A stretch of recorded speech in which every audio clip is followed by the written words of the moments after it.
Book 329. Good morning, good morning. Welcome back to Morning Motivation with Matthew Daniels, and today I'm going to tell you guys about I wish I were a fly on the wall. That's right, I wish I were a fly on the wall. But what is Matthew Daniels talking about? A long time ago, a family was sitting down to eat dinner, and the mother was telling her husband about an interesting event that occurred at work earlier that day. The mother said that one of her co-workers had been caught stealing, and the boss called the worker into the office to confront them with the videotape evidence of the theft. Taking a sip of her wine, the mother said, "I would have paid good money to be a fly on the wall in the office." When she said this, her daughter Emily, who was one of my ancestors no less, asked her what exactly she meant by her statement of wishing she was a fly on the wall.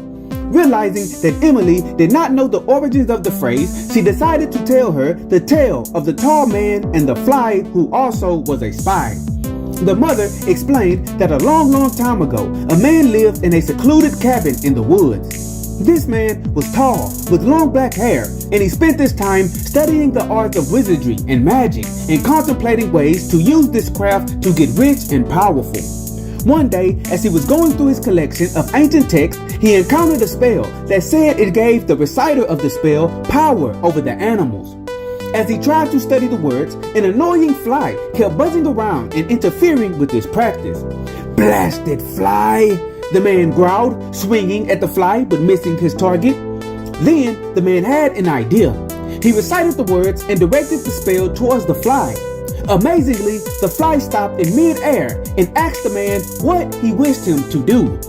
Grinning, the man told the fly to come close so that he might smash him with his hand. When the fly came close, instead of killing him, the tall man had a change of heart. He realized that he could use the fly to help him get rich and powerful. Knowing that information was power, the man commanded the fly to go to a nearby cabin and learn what he could about the possessions and their habits, and then come back to report it to him. The fly did as he was told, and the man learned of several objects the family possessed that he might steal. The man then used the fly to go all over the land and gather information for him, and he would then use this information to enrich himself. Sometimes he stole possessions, and sometimes he learned secrets that he blackmailed the people with.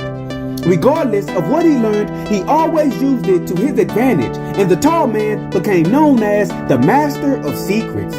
One day, the young woman was walking through the woods, and she passed the man's house. When she did, she could hear the fly inside giving the man personal information. Watching the exchange through the window, she was shocked. Everyone in the land wondered how the tall man knew the things that he knew, and she had just learned the hidden secret of the master of secrets. The young woman ran off and told everyone what she had seen, and the people created a plan to make the tall man pay. The next time someone saw the fly, who was also a spy, resting on their wall, they began to tell lies as if they were real and spoke of a massive treasure buried beneath a tree by the lake. As expected, the fly told the tall man, and the tall man went out that night to dig it up. Once the holy dove was deep and he realized there was no treasure inside, the townsfolk showed up and told him they knew of his secret. Enraged at his deceptive tactics to rob and blackmail them out of their goods, they grabbed him and tossed him inside of the hole. Then they began tossing the dirt on top of him, and they buried the tall man alive. After that, they searched everywhere for the fly who was also a spy, but no one ever saw the fly again. Then, taking another sip of her wine, the mother told Emily, and from that day until now, whenever someone wishes they could hear things that they should not hear, they say that they wish they were a fly on the wall, meaning they wish they could secretly listen in on the conversation. "Oh, I see," Emily replied, looking up at a random fly on the wall in their home. She could not help but wonder if that fly was the fly who was also a spy. And so, the morning motivation of today is, I wish I were a fly on the wall. It is not a good thing to let too many people know your personal business. They will eventually try to use what they know against you. Some people will even pretend to be your friend just so you will let your guard down around them. Trust is a strange thing. You must always trust people to be who they really are, not who they claim to be. If you do not know the character of a person, sit back and watch them for many days straight. No one, no matter how good of an actor they are, can fake it consistently for too long. So today, protect your secrets from falling into the hands of your enemies. Only trust people to be the person that they show you they are, and always strive to do that which is good.